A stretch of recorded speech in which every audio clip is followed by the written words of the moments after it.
فقرآننا ذلك القائد وتفسيره ساطع كالنجوم وفي روحنا سنة المصطفى وفقه الشريعة. الحمد لله والصلاة والسلام على رسول الله. رب اشرح لي صدري ويسر لي أمري واحلل عقدة من لساني يفقهوا قولي. اولاد کے لیے دعا. اولاد اللہ تعالیٰ کی نعمت ہے اور ہر انسان کی یہ خواہش ہوتی ہے کہ اللہ رب العالمین اس کو اس نعمت سے نوازیں. جب یہ نعمت کسی کو نہیں ملتی تو ایسی صورت میں کیا طریقہ کار ہونا چاہیے اور ایسی صورت میں کون سی دعا کرنی چاہیے جو انبیاء کرام نے کی ہیں، اور ایسی صورت میں اللہ رب العالمین سے کیسے جو ہے اولاد مانگنی چاہیے، اور کون سے بہترین اور مناسب الفاظ ہیں جن کے ذریعے اللہ رب العالمین کے سامنے اپنی درخواست رکھی جائے. قرآن کریم میں زکریا علیہ السلام کا تذکرہ ملتا ہے. زکریا علیہ السلام نے مریم علیہ السلام کو دیکھا کہ جب بھی وہ ان کے پاس آتے زکریا علیہ السلام، مفسرین لکھتے ہیں کہ زکریا علیہ السلام ان کے رشتہ دار تھے اور ان کی کفالت کرنے والے تھے. بعض مفسرین ان کو خالو بھی لکھا ہے. تو بہرحال وہ جب ان کے پاس آتے تو دیکھتے کہ ان کے پاس رزق موجود ہے، اور جب بھی آتے تو باوجود اس کے کہ وہ مریم اپنے عبادت خانے میں ہی رہا کرتی تھی علیہ السلام، تو انہوں نے پوچھا کہ یہ آپ کے پاس انا لکی ھذا، یہ کہاں سے آیا؟ تو پھر انہوں نے کہا یہ اللہ تعالیٰ کی طرف سے. اس کی شرح میں مفسرین لکھتے ہیں کہ بے موسم کے پھل بھی ان کے پاس آیا کرتے تھے. تو یہ جب معاملہ زکریا علیہ السلام نے دیکھا تو وہ چونکہ بے اولاد تھے تو ان کے دل میں یہ خواہش پیدا ہوئی کہ اللہ رب العالمین اگر مریم کو بے موسم کے پھل دے سکتے ہیں اور رزق دے سکتے ہیں، جب بھی میں آتا ہوں کے پاس موجود ہوتا ہے اور کوئی سبب اس کا نہیں ہے، تو اللہ رب العالمین سے مجھے بھی دعا کرنی چاہیے، اور مجھے بھی اللہ رب العالمین سے یہ امید رکھنی چاہیے کہ اللہ رب العالمین اسباب نہ ہونے کے باوجود مجھے اولاد عطا کریں گے. پھر زکریا علیہ السلام نے اللہ تعالیٰ سے دعا کی. اچھا، ان کی دعا میں جو الفاظ انہوں نے ذکر کیے ہیں کہ ایک تو مجھ پر بڑھاپا طاری ہو گیا ہے، پھر کہا کہ میری ہڈیاں کمزور ہو گئی ہیں، پھر کہا کہ میرے بال سفید ہو گئے ہیں، وامرأتی عاقر، اور میری بیوی جو ہے وہ بانجھ ہے، بیرن ہے، انفرٹائل ہے.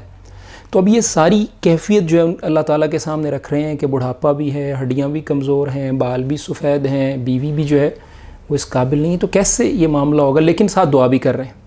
تو اپنی وہ جو مشکلات اور حالات جو ہیں وہ اللہ رب العالمین کے سامنے رکھ رہے ہیں، اور ساتھ اللہ رب العالمین کے حضور دعا بھی کر رہے ہیں، اور ساتھ یہ کہہ رہے ہیں کہ فَهَبْ لِي مِن لَّدُنْكَ وَلِيًّا، کہ مجھے اپنے پاس سے وارث عطا فرما. زکریا علیہ السلام نے ایک تو یہ الفاظ ابھی ہم نے ذکر کیے.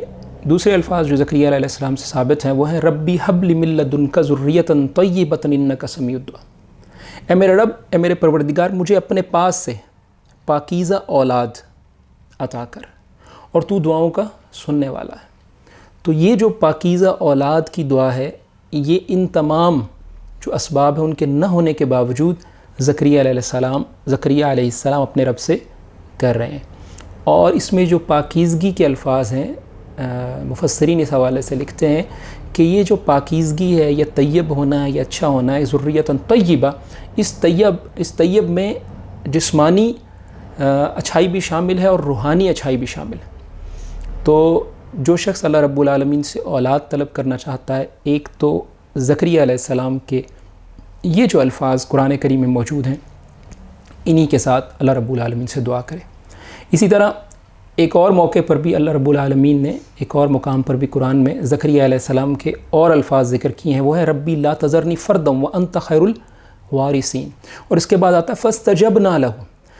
تو ان کا معنی کیا ہے کہ ربی لا تذرنی فردا، کہ مجھے تنہا نہ چھوڑ. اللہ رب العالمین سے دعا کی جا رہی ہے کہ اے میرے رب، اے میرے پروردگار، مجھے تنہا نہ چھوڑ، اور تو سب سے بہتر وارث ہے.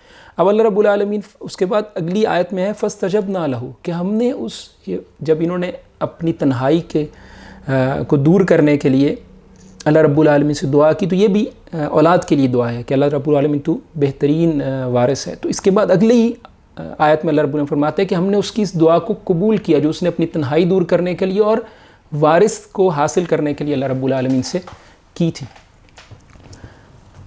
اور اس کے بعد اللہ رب العالمین ذکر کرتے ہیں کہ یہ فاستجبنا لہ، ہم نے اس کی دعا کو قبول کیا.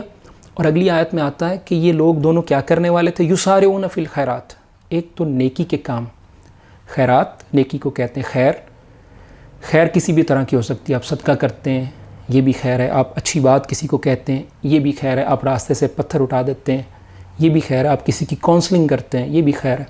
تو یسارعون فی نیکی میں بہت زیادہ جو ہے رغبت کرتے تھے. تو اس لیے جو اللہ رب العالمین سے دعا کرتا ہے ساتھ اس کو نیکی کے کاموں میں رغبت بھی کرنی چاہیے. اور پھر فرمایا یدعوننا، ہمیں وہ پکارتے تھے رغبت کے ساتھ اور رہبت کے ساتھ، یعنی امید اور خوف کے ساتھ. اور تیسری بات جو ذکر کی کہ وہ عاجزی اختیار کرنے والے تھے. تو جب آپ دعا کریں اس کے ساتھ یہ ان تین امور کا بھی اہتمام ہونا چاہیے. اس کے بعد جو تیسری دعا ہے، جو دعا ابراہیم علیہ السلام کی ہے، جو آج کی ہم دعائیں ذکر کر ان میں یہ تیسری دعا ہے. 2 دعائیں ہم نے زکریا علیہ السلام کے حوالے سے ذکر کر دی. اور تیسری دعا جو ہے وہ یہ ہے ربی حب لی من الصالحین. یہ ابراہیم علیہ السلام کی دعا ہے کہ ابراہیم علیہ السلام کو بھی اللہ رب العالمین نے اولاد سے نہیں نوازا تھا، تو ابراہیم علیہ السلام نے بھی اللہ رب العالمین سے دعا کی. تو اس کے نتیجے میں، اس دعا کے نتیجے میں اللہ رب العالمین نے اسماعیل علیہ السلام ان کو عطا کی. اور پھر دوسری بیوی سے اللہ رب العالمین نے ان کو اسحاق علیہ السلام جو ہے ان سے نوازا. تو اللہ رب العالمین اگر زکریا علیہ السلام کو اور ابراہیم علیہ السلام کو اسباب نہ ہونے کے باوجود اولاد سے نواز سکتے ہیں، تو اس سے اللہ رب العالمین نے ہمارے لیے، انبیاء ہمیشہ جو ہیں امتیوں کے لیے رہنما ہوتے ہیں، قدوہ ہوتے ہیں، آئیڈیل ہوتے ہیں. تو جو طریقہ کار اور جو الفاظ وہ اختیار کرتے ہیں وہی ہم لوگوں کو اختیار کرنے چاہیے. وہ بہترین الفاظ ہیں، ان سے بہترین الفاظ کا چناؤ ہم نہیں کر سکتے.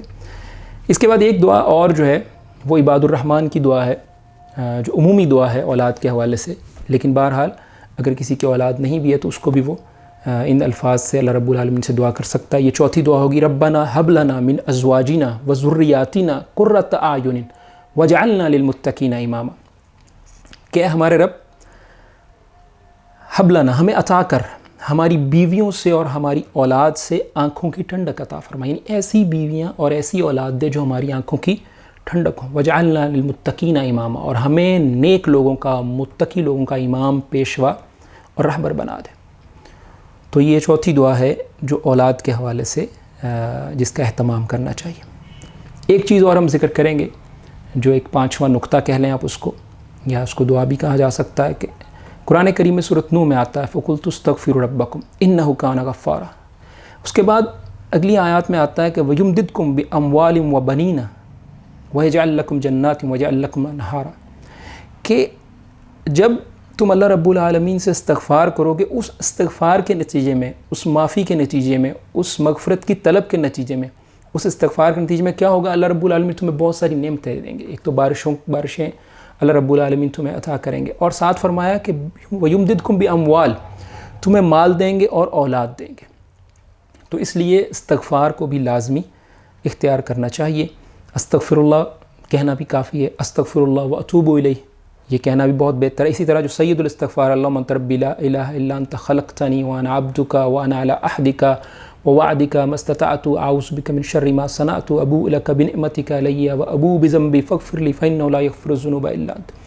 تو یہ دعا بھی جو ہے، یہ استغفار کا صیغہ بھی جو ہے اللہ کے رسول صلی اللہ علیہ وسلم سے ثابت ہے. ایک اور نقطہ جو ہم ذکر کرنا چاہتے ہیں، ایک اہم بات، کہ ان تمام دعاؤں میں جو بھی ہم نے ذکر کی ہیں، ربی حب لی من لدنک ذریۃ طیبۃ انک سمیع الدعاء، ربی لا تذرنی فردا وانت خیر الوارثین، ربی حب لی من الصالحین، ربنا حب لنا من ازواجنا وذریاتنا قرۃ اعین واجعلنا للمتقین اماما، ان تمام میں ابتدا رب سے ہو رہی ہے، کیونکہ رب ہی مناسب ہے ان دعاؤں کے لیے. اللہ کا لفظ استعمال نہیں ہوا، کیونکہ رب دینے والا ہے، رب پرورش کرنے والا ہے، رب عطا کرنے والا ہے، رب پروردگار ہے، رب پلانر ہے، رب کریٹر ہے. تو یہ جو صفت ہے عطا کرنے کی اور اس طرح کی نعمتوں سے نوازنے کی، یہ رب سے زیادہ اس کی نسبت ہے. تو اس لیے اس میں ان تمام دعاؤں میں رب کا ذکر ہوا ہے، اے میرے رب، اے میرے پروردگار. اور ایک اور بات کہ اللہ رب العالمین سے حسن ظن رکھنا چاہیے. اللہ رب العالمین سے، اللہ رب العالمین بندے کے ظن کے مطابق، تو آپ اچھا ظن رکھیے اللہ رب العالمین سے، اچھی امید رکھیے اور کبھی مایوس نہ ہوئیے.